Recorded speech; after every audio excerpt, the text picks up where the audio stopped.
Gathering voices, building worlds. The Ampliverse. Welcome to Harry Potter and the Anxious Millennials, a show where we delve week by week into each chapter of the Harry Potter series. Ari, hi. Hello. Hi. Hello. I swear to God, you have had more scenic changes during book 5 than I know. ever. We've gone all over the world, honey. We're actually back in Ventura County right now. I'm at my friend's house, so. When do you... have you gone to the wedding happened? The wedding is this weekend. So we came we actually came for 2 weeks and we realized we probably could have come for 10 days, but we just wanted to see, that for 2 weeks we were we've never actually gone for a whole 2 weeks. So we were seeing, but it's kind of funny when you come back to a place that you lived because you've done a lot of stuff there. So we were what are things that we haven't done? I mean, so we went to the Getty. That was what we did. Food. Yeah, we've eaten food. Yeah, we went to our favorite Mexican place that was in Simi, where the one that catered the evening before the dress rehearsal. They catered that. Dress rehearsal tech for the wedding. Is that what is it really called? Rehearsal dinner. Rehearsal dinner. Yeah. Okay. Rehearsal dinner. We had the so food. Cute. I didn't know. I was like, is that right? I got one word correct. But we went there. We're gonna go to this place called Sunny Blue in Venice that I really like at some point. You've eaten fresh produce. I got Chipotle. That's always what we get first thing. Yeah. Yes, fresh produce, fresh avocado. The avocados in the UK are not the best. No, I can't imagine. Yeah. But yeah. How are you? Ari, I'm so good. I am famously back from seeing TXT in concert. So, it's the best. I need to look at the album. I've looked at the pictures. I haven't watched the videos yet, but I'm very excited. And Adele has, her friend's daughter is seeing TXT, or maybe already saw them here in LA. And I was like, I could have seen them while I was here. They performed last night. Yeah. I think they have another concert tonight, I think. I wonder if there's any last minute tickets. Also, we read chapter 17 called Educational Decree number 24. Ari, what happens in this chapter? It is number 24? It is number 24. Mm-hmm. Okay. In this chapter, a new decree is made. Decreed. A new decree is decreed. And the decrees are decreeing. A new decree is decreed. Hedwig returns. Yes. And the trio has a visit from Sirius. Are those the significant points? Yeah, I think those three are the most important things. Yeah. So the chapter starts off by Harry feeling happier than he had all year. He's just really in a good mood. He's having his high. And it's really nice outside. So they're doing their homework on the grounds of Hogwarts, which I was like, oh, that's cute. And Harry just feels great because he's a part of the rebellion and he's a key part of this little rebellious group, and he feels great about what Cho said about him. So he's just riding that high. He's just really, really excited about all of this. So even though he has his least favorite classes on Monday, which I was like, do you know how terrible that would be? I mean, you get them out of the way, so that's kind of a plus, but the Sunday before a Monday of your least favorite classes would be a nightmare. You would be so depressed. It would be terrible. So the fact that he's feeling great is really good. So as soon as they walk down into the dormitory, out of the dormitory into the common room, they see on the notice board that by order of the High Inquisitor, all student organizations and clubs are hereby disbanded. It's clubs, teams, societies, teams, groups, anything. GSA, anything that is gone. Yeah. And GSA, no GSA. She definitely would not let GSA. Nope, sure wouldn't. Basically 3 or more persons cannot meet unless Umbridge gives them permission. So this is it. This is the decree number, what is that? 24? 24. Decree number 24. By order of the High Inquisitor, this is it. This is the one, girlies. Because 23 is the educational decree that creates the High Inquisitor. Yeah, right. Yeah. In 22 was the one that said the ministry can employ a person at Hogwarts. Oh yeah, a person at Hogwarts. Yeah. So after this, Harry doesn't feel quite as happy anymore, and in fact, he feels very enraged. And Harry's like, "Well, she has to know. She definitely knows. I don't know how she found out, but she did." Yeah. And so then they're like, "We need to tell Hermione." And then Ron runs up the stairs towards the girls' dormitory, but then the stairs turn into a slide. Adam, are you really upset by this? This didn't really bother me that much. How do trans people go to their dormitory? Oh, well, I mean, but I'm not upset by it. I think it's a fun, objectively I can be it's a fun little fun thing that one of Hogwarts's kooky little things that it does. Fine, the stairs move in the castle. There's trick stairs, stuff like that. It's one of the fun whatever. Yeah. The problem is again, just when she was Lupin is an AIDS allegory. When you start to peel the layers of the onion, you're like, oh no, Ari hates onions. And that's what we do. And also, yeah, it's just, it's a gross, I agree that men are pigs. I'll be the first one to say it. Yeah. So I was going to say, I think because it's boys, I'm a trans person is not a young boy a young trans student is not a young boy to me. And I'm it's the same thing of the argument of the bathrooms, isn't it? That it's oh, you're not afraid of trans people. You're afraid of men. That's what you're afraid of. Yeah. Which, I agree. I think that you should be afraid of men as a woman in this world. Because men are the ones that are hurting people the most. So I'm this type of thing, how Hermione's it's an old fashioned rule. The founders just thought that boys were less trustworthy. I was because that's what I was looking at it as. That I was oh yeah, it's a situation of if the girls are going to go into the boys' dormitory, then that means the girls are definitely interested in whatever they're going to be doing over there. They're physically going into the room or physically walking into the room where it's the girls are never going to be put in a situation where the boys come into their space basically because they think that boys are less trustworthy. They trust girls to not go into the boys' rooms because girls aren't really as interested in that. And I'm talking about going into the boys' personal space, not sex. But the boys, they don't trust the boys to not be tempted to go into the girls' room, which I just was I feel that tracks. Yeah, I mean, I just don't. I think it's a fun whatever, but I also just am bummed that it's a thing that we've not had to deal with in this world that now she's putting into the world, and I'm it just I don't know, is a bummer. Girls, basically that she's adding that layer that girls have to worry about their safety. That's what you mean? You don't that girls have to worry about their safety, but also that, I don't know, that there is and women don't ever do anything wrong, even though she has written these characters of being and they're always mothers or they are always bad people. Yeah. I just she's just her whole. Just Jo and gender is just, she is so bizarre. No, she is a very gendered person. Yes. But that is funny because I think that moment had a very different effect on me than it did on you. And I'm curious why that is. Yeah, I mean, I don't know. I don't think it's great it doesn't feel great to be a boy reading it and knowing that I would never have an intention like this and be you would never be allowed because literally you were just born a boy. I don't think it's great to do that either. That's a good point. Yeah. Cause you probably would, when you were around that age, you probably would have been felt more comfortable in spaces that were girl. Yes. Do you know what I'm saying? Yeah. Yeah. Yeah. Right. And predominantly also, girls.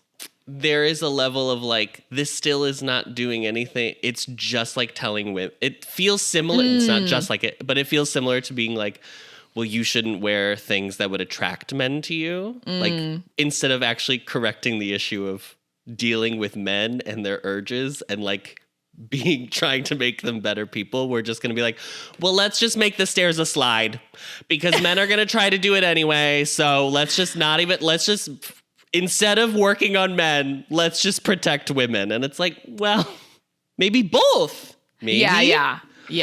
I don't know. I think that's so interesting though, because like, I feel like maybe as a woman, I'm just like, I was like, oh yeah, there's something in place to protect the women because like, you just can't trust men. I don't know. Like, I just was like something about that I was like, that didn't surprise me. That I was like, oh yeah, of course it's a slide because it's just like, they're not going to, I don't know.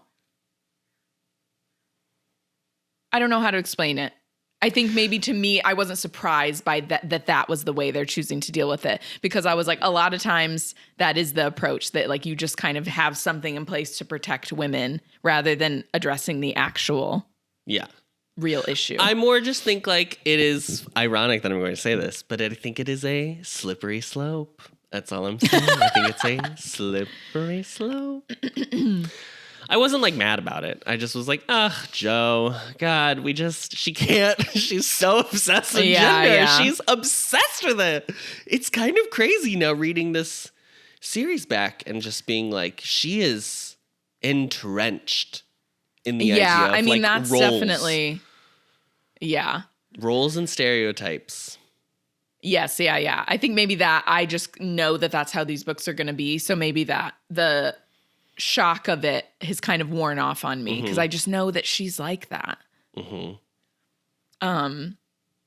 The layers of that she didn't even mean to like to layer in that you when you go back and read it you're like, oh wow. Yeah, I mean like it would be awful for a trans girl to never be able to like, she'd have to have her own dormitory. She'd have to have her own room because she would never be able to go upstairs. You know what I'm saying? Like, because obviously. No, I know. Because it's just because of like the genitalia. Yes, literally that is, yep. But I'm going to say here, our canon is that girl identifies as a girl. So she is welcomed in. And the stairs know. The stairs are like, stairs yes, know. Slay. So that's our canon. And if you're non-binary, half the stairs turn into, you have to jump, you have to go two stairs at a time. You get to choose if you're non-binary. You just get to be wherever you want to be. Yeah. I mean, no, that's true. Like, it's just so. Yeah. Yeah, gendered. It's just gendered. Anyway, the stairs turn into a slide. Ron slides back down the stairs. Hermione's like, oh yeah, that's there because they didn't, it's an old fashioned rule where they didn't think the boys were as trustworthy. So that's why it's like that.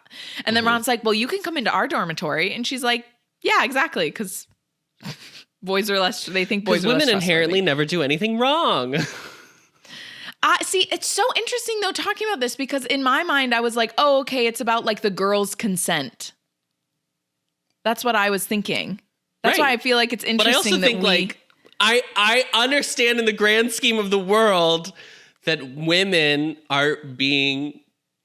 have to do more consent giving than men. Yeah, I think maybe that's just what I associate with. To be like, but men would never have to give consent. It's weird no, to they me. do. I don't know. It feels gross. It's a bummer.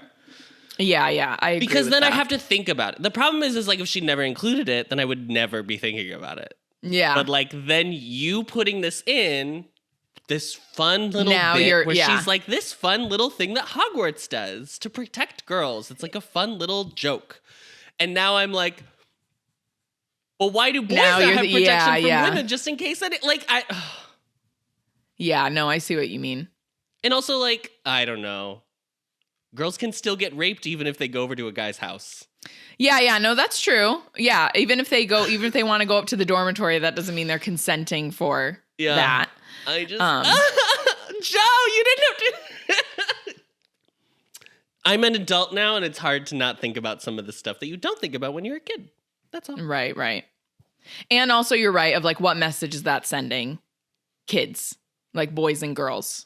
Reading a book like this, you know? Yeah, I mean, I think it's fine to tell women that they shouldn't inherently trust men because I think for millennia... Yeah, I think you unfortunately kind of have to. I think for millennia, we've conditioned women to think that men are they're knights in shining armor, which is deeply untrue. Or it's like that thing, the narrative of like men can say how terrible men are, but the moment a woman says like, oh, all men are, it could be a threat, then they're like, not all men. But it's Most like, men. but you're sitting there saying like, don't trust men. And you're Majority like, of men are bad. yeah. Also, like men have to fear men more than women. Like typically when a man is assaulted, it's by another man. I would Who's say getting like attacked in this 90% goddamn of the school? time. It's Harry Potter. By another man. By another man. Except maybe An adult Umbridge. man. Umbridge is the first woman. Yeah, that's true. So Umbridge is trash. Umbridge is trash. But even that, I mean, even that's a perfect example of like Umbridge and Bellatrix are the only like women that are bad compared to a massive amount of men that are. I feel terrible. like the only way that she could have had this bit, but like it would have been, I would have been more okay with it is if it was like an adult coming up to the students' rooms, like turns into a slide. And then it's like, okay, that makes sense to some degree. I see. Yeah. Then it's getting the same idea across, but not being like. Right. I don't know. Sure. I don't know. No, I it's did fine. not think we were going to talk about this for 10 minutes. I No, apologize I know. for bringing it up. Yeah. You can cut whatever you want to cut. You can leave in whatever you want to leave in. I watched the episode and it's just like the stairs turn into a slide and then it like And women. So when Hermione comes down with them and then she's like, they're like, someone must have told her. Someone from the group must have told Umbridge. And Hermione says that's not possible because she put a jinx on the piece of parchment so that they would know if someone so did smart. blab. Like she was She's like, I put a so jinx on brilliant. it. And then they're like, well, what's the jinx? And she was like, let's just say, which I didn't like this. Can you stop bringing up Millicent? She was like, let's just say they'll make Millicent's acne look like nothing, like freckles or something like that. Like she was like, Yeah. it'll be a really bad breakout. Yeah. And so they go to the Great Hall after this and they're kind of like contemplating, what's going on or like, excuse me. They're like, Fred and George come up and they're like, so what are we going to do? And they're like, well, we're obviously still going to do it. And they're like, oh, and the prefects? And Hermione's like, yeah, me too. Yeah. And then this freaking dumbasses from like Ravenclaw and Hufflepuff are like coming over to like talk to them. And Hermione's like, are you kidding me? Absolutely not. Sit down. Like, yeah, exactly. No. What are you doing? Like, go over to your table. What are you doing? What's wrong with you? What is wrong with you? Come on. That is like such So a dead stupid. giveaway. Are you stupid? They're so stupid. It's just like a bunch of dumbasses coming up to them. So they're like, okay, we'll talk later. I love Ginny being like, oh, let me go talk to Michael. Jesus, he's an idiot. I was like, Yeah, she was like, honestly. And so then shortly after this, Angelina approaches Harry and Ron, and then apparently Umbridge is including the Quidditch teams in this nonsense. So they have to ask permission to like reform the Quidditch team. So she's like, and then Angelina's stupid. like almost in tears, and she's like, don't piss her off. Like Yeah. she's like, do not piss her off, Harry. And Harry's like, I won't. I won't. Okay. And so then they head to History of Magic first. That's their first class. And Umbridge is not there because once again, as Adam and I said, this class is not problematic. can I say something else too? Yeah. We've had a time jump. Like we talked about it in the last chapter. Oh, what Where was it? 3 weeks? It's like, yeah, it's October now. Yeah. So she should have already visited all these professors at this point. Like, I don't like that She was she's taking now her sweet visiting Snape. time. Yeah, she's Yeah, that's a good yeah. point. That's a good point. That's There's like another a thing lot of that time gets to me have mad gone about by. the time jump later is like they're reading chapter 3 in the Defense Against the Dark Arts class. And I was like, you were Adam, reading you're chapter right. 2 in the second. What have you been doing? Adam, you're right. Wait, that's a huge oversight. It's just like Joe. little details like that where I'm like, but you. They have to be on chapter like 7 at least. At least. Yeah, if you're going to do one chapter a week, then they're on chapter 5. Fine. Oh yeah, okay, chapter 5. But I was like, that's one chapter a week? That seems like way too slow for me. Well, I'm like- Ari's this little speed reader over here. No, I'm not. I'm the opposite. But I'm like, one chapter a week? In a textbook? Yeah, but do they have... Textbook chapters aren't long. But do they have the class only once? No, they have to have it like... It has to be like A days and B days, like what we did, right? I think they have to have it at least twice a week. Unless they have double... Yeah. But I don't think they have any double classes this year. Yeah, I don't know. It's so weird. I don't know. So, while they're in History of Magic, Hedwig appears at the window, like randomly. Hey, Hedwig. Hey, girly. And everyone is like, once again, everyone's like, oh, that owl, she's so beautiful. Like, Hedwig is a star. Everyone like loves her. Yeah, she's a star. She's working it. So also, Harry's like... It does make it seem like Hedwig is the only snowy owl at this school. Apparently. That everyone is like... Apparently. Her? Yeah. Oh, look at her. So Harry's like, I don't know why she's here. She could have just come to the Great Hall during breakfast. Like, what's going on? So then Hedwig's hurt. Hedwig's injured. Hedwig is injured. He notices that he walks back to his seat and puts her on his lap, and then he notices that she's like quivering, and then he tries to touch her wing, and she like jumps away from him. She's like, "Don't touch me." So then he's like, Professor Binns, I need to go to the hospital wing. I'm not feeling well. And Professor Binns is like, okay, Perkins, you are dismissed. So Harry heads towards the staff room to look for our favorite, Will. And then for some reason, the gargoyles like give him a hard time for not being in class. I know sometimes we like these. I didn't like this one. I was like, that they were like heckling him. I don't know. I was like, I don't need this. I was trying to remember because the only other time he goes to the staff room is in book 2. And I was trying to remember if they talk to him then. No, they don't. So I was like, okay. I just didn't need. I was like, I don't need this right now, girl. What? I'm worried about Hedwig. Okay. Yeah. Don't try to distract me from Hedwig's injury. She could be dying. Yeah. So the gargoyles give him a hard time while Harry knocks on the door. What'd you say? I said, not yet. Checking the book 7. Oh yeah. So Minnie answers the door, and then she's like, "You did not get another detention." And he's like, no, I'm here because Hedwig's hurt. And then Will's there, and she's like, a hurt owl? Will comes she was, up like, summoned, smoking a pipe. I mean, literal honestly, legend. Adam, that's very UK. People smoke a lot. It's like my least favorite thing. But a There's pipe? a lot of smoking. Not a pipe. Yeah, that's uncommon. But like, that's very like witchy. But it's very witchy, but it also is very Will. I'll just say it. Yeah. It's great. I love it. I love it. So thankfully she's there. Will is there as well. And then she mentioned, she's like, she's been attacked by something. You know, a thestral sometimes will go after owls. Yeah. But the Hagrid's got these trained pretty well. So that would be very surprising. And Harry's like, I don't give a shit what a thestral is in his head. He's like, I don't care. But Harry, you should care. Because you should care. We'll find out later. All will be revealed. Breadcrumbs. Yeah, breadcrumbs. So Minerva's like, how far did this owl travel, Harry? And Harry's like, from London. And Minerva's like, Grimmauld Place. Yeah. Grimmauld Place. Yes. And then Harry ends up leaving Hedwig with Will to be healed, to which Hedwig is very devastated. She's like, you with this stranger? With this you just gave me away? Mad woman with a pipe? How dare you? But they're going to be besties. This lesbian with a pipe. Yeah. That means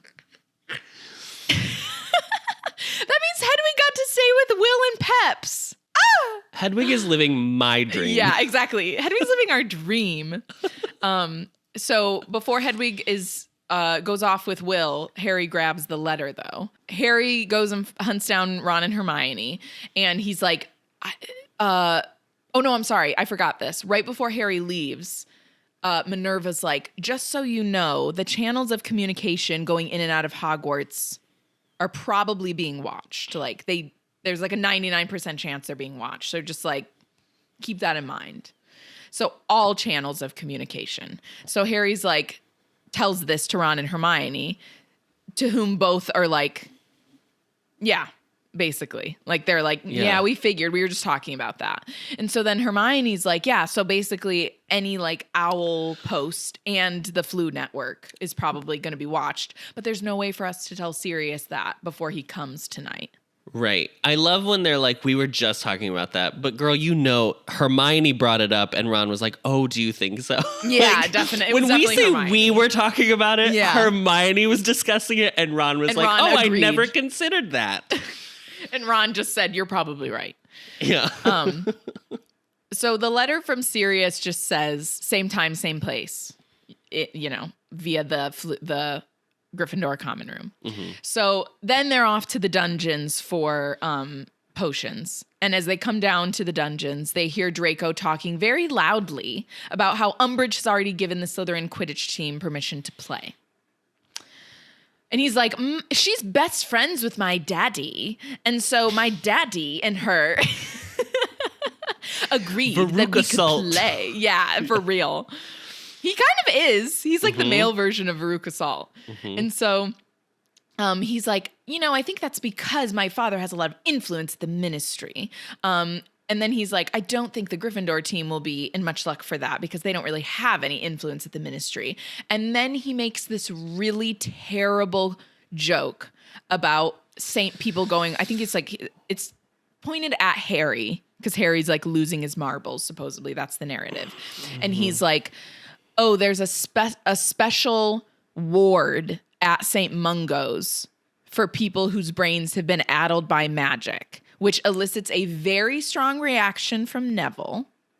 And Harry and Ron manage to like hold Neville back, but he's like beside himself with rage, basically, at Malfoy.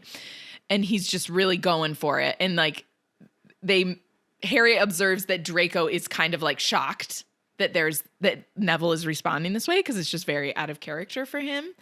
But they manage to like restrain Neville only for Snape to come out and be like, oh, fighting? I'm going to take 10 points from Gryffindor, as Snape always does. Always. This is very, just this moment and what Draco is like making fun of feels very early 2000s coded in the way that like, people would just say the R word. My God. It's so interesting. Maybe it's impressive. I don't know. But like the way that word specifically is like not like we as a culture have been like, we shouldn't. Do not that's say not that. joke. That's not funny. Yeah. And like, definitely. the fact that the Black Eyed Peas had a song called Let's Get R-Worded is crazy because that would never happen today. Wasn't it Let's Get It Started? That was the clean version. The original was not It Started. Oh my God. Isn't that wild? I mean, genuinely, like, it does feel like things are bad, right? Living in the moment, you look around and you're like, I don't know what's going on. Everything's bad. But like, there are some things where it's like, I'm glad we as a culture have decided that like, it's probably not best to make fun of people who are like, not. Yeah. Same thing with like the awareness around like autism now and stuff like that. Yeah, like, totally. Yeah. Differently abled. Harry obviously knows why Neville is upset at this, but Ron and Hermione don't. And Harry's not going to tell them because he promised that he would keep this a secret. So, surprise, surprise, Umbridge is sitting in on Snape's lesson for today. And Harry's like, late. ooh. Yeah, very late. And so Harry's like, ooh, okay, I'm kind of torn because I hate both of them, but like I want to see how this is going to go. So he's very distracted by Umbridge being there, and he wants to hear what question she's going to ask Snape. So we find out that Snape has been at Hogwarts for 14 years. 2 years after Trelawney started teaching there. Interesting. And he applied first for the Defense Against the Dark Arts job, but he was unsuccessful. But apparently he has continued to submit for the Defense Against the Dark Arts job every year since. And so Umbridge is like, but you were unsuccessful? And he's like, obviously. And she's like, do you know why you were unsuccessful? And he's like, I think you should ask Dumbledore that. And she's like, oh, I will. Then Snape questions. It's probably the best scene in the film. Yeah, it's so good. Yeah. Obviously. Yeah, Alan Rickman is just so incredible. A legend, truly. So after Umbridge said she's going to ask Dumbledore why Snape has never gotten the Defense Against the Dark Arts job, or like why he doesn't ever actually hire him, Snape's like, this is all relevant, I'm assuming. And she's like, oh yeah, we like to know the background of all the teachers here. And he's like, okay. And then after that, Snape and Harry's eyes meet for a moment. And then Harry ends up getting a 0 again for the day. I was like, Harry, you should have pretended like you were not listening, girl. Like, come on. You don't need to watch them to hear what they're saying. No, don't look at him. Yeah, weirdo. Stupid. Harry, you are not slick. You need to like get a little bit better.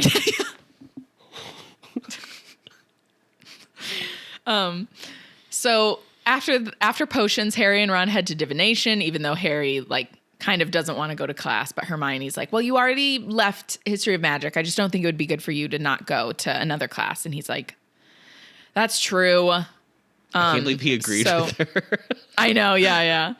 So this is actually kind of funny. Like, I feel bad for Trelawney because I hate Umbridge, but like, I just feel like Trelawney's reaction is really funny to me because she's like, I've been insulted, but I won't be. Like, she's like, girl, just be like. So funny. They're haters. Like, just admit that they're haters and you're upset, girl. So Harry's very angry about everything, and so is Trelawney. They can be angry together.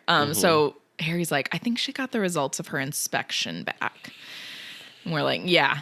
That's definitely what happened. So I think Lavender, Parvati, right, are the ones that obviously have a lot of respect for Trelawney. So they're like, what? Are you okay? Like, what's going on? Which I honestly think is very sweet. Like, that's very sweet to show concern for your teacher when they're clearly, like, upset about something. Going through it. Yeah, going through it. And so she's like, what I just said. She's basically like, I've been insulted, sure. I'm not offended, though, no. But I am insulted. Like, she just keeps going back and forth.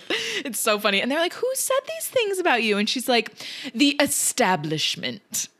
And then they're like, oh, was it Professor Umbridge? And to which Trelawney's like, don't speak her name in my classroom. And she's like, basically all of this to say, she's basically on probation. Sybil's on probation. So, it's not great for Sybil. It's not going to get better this year for Sybil either. Yeah, it isn't. So basically, next up is Defense Against the Dark Arts, to which, as Adam said, they're reading chapter 3. So huge oversight. They should be at least on chapter 5. And they don't even really talk about this class because they just read quietly. The main thing that we need to know is that Harry did not lose it. So after this, Angelina approaches Harry and Ron, and she's really upset because Umbridge needs some more time to consider if the Gryffindor team can, like, continue with their Quidditch. This is where I want to know what she said about Hufflepuff and Ravenclaw. Like, if it's just Gryffindor or if it's, you know what I mean? I'm sure she showed some favoritism to Slytherin. She's a Slytherin, right? We never really get that confirmed, but I'm pretty sure she is. I don't know. I'll look it up. So Harry's like, well, damn it, we can't have practice. And then Hermione's like, well, you can work on your potions essay. And he's like, oh, yeah, great. She is in Slytherin? She's in Slytherin, yeah. I knew it. So Harry ends up working on his potions essay while they wait for Sirius to appear in the fire. And Fred and George have taken to using themselves as demonstrators now for their products. And Hermione's like scoffing at them, which Harry says is super annoying that she's like doing this the whole time he's trying to write.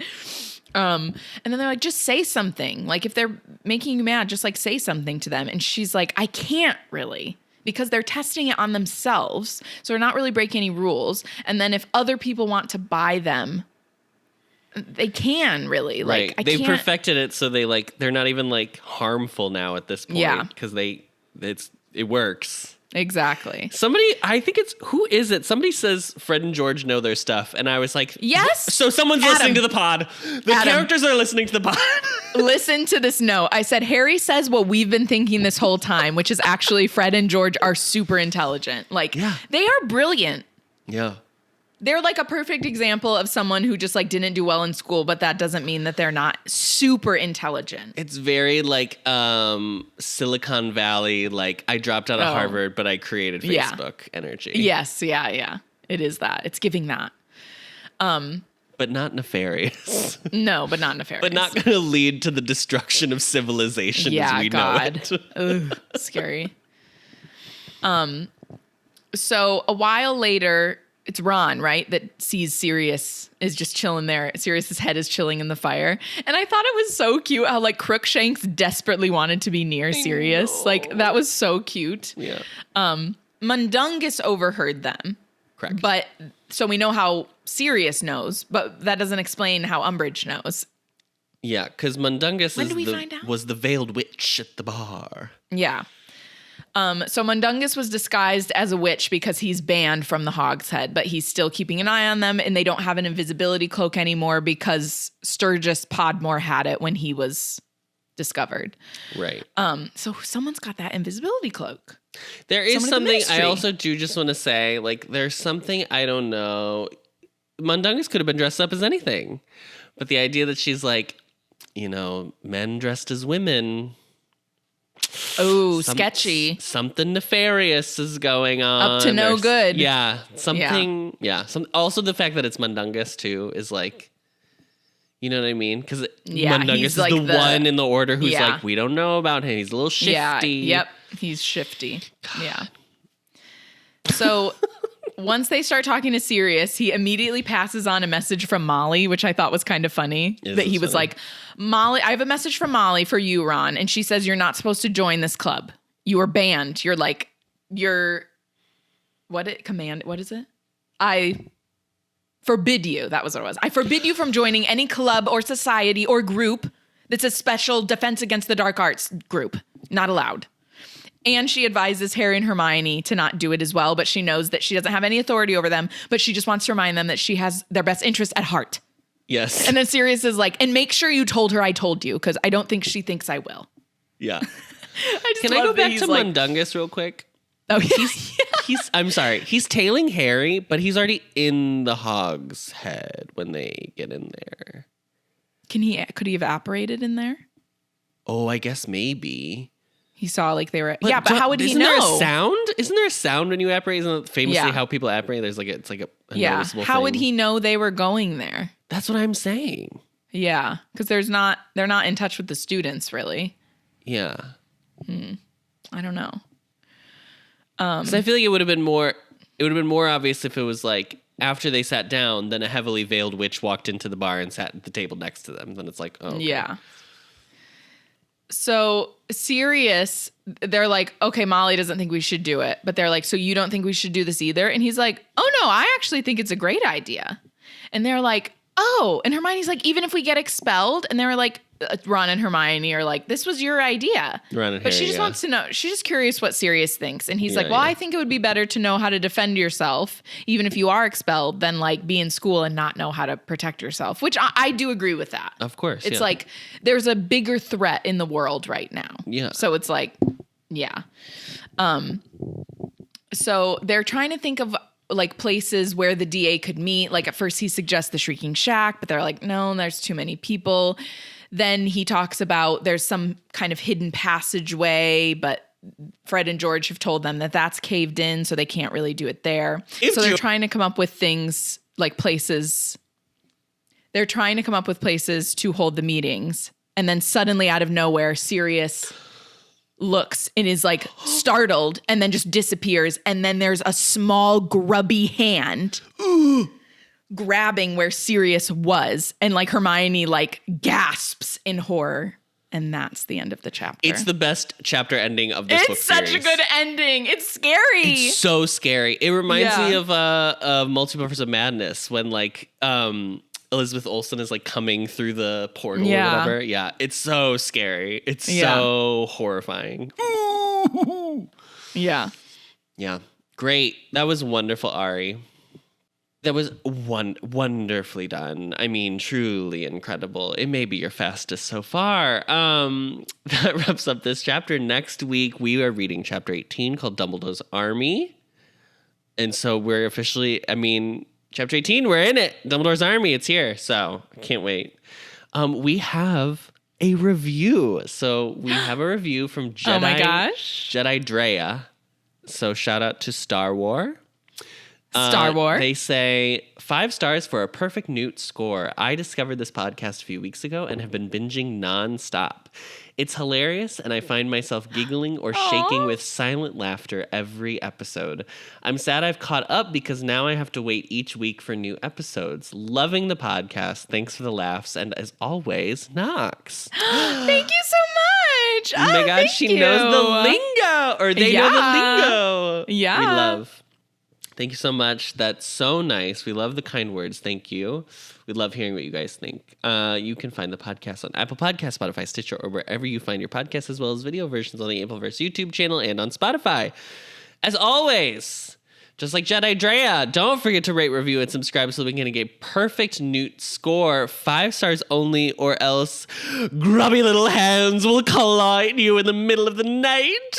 Don't forget to follow us on Twitter and Instagram at HP Anxious, or YouTube and TikTok at The Ampliverse. We are hosted on Spotify for podcasters, so thank you to them, and we are a proud member of The Ampliverse. Please check them out at theampliverse.com. Ari, thank you so much. Thank you, Adam. And as always, Knox.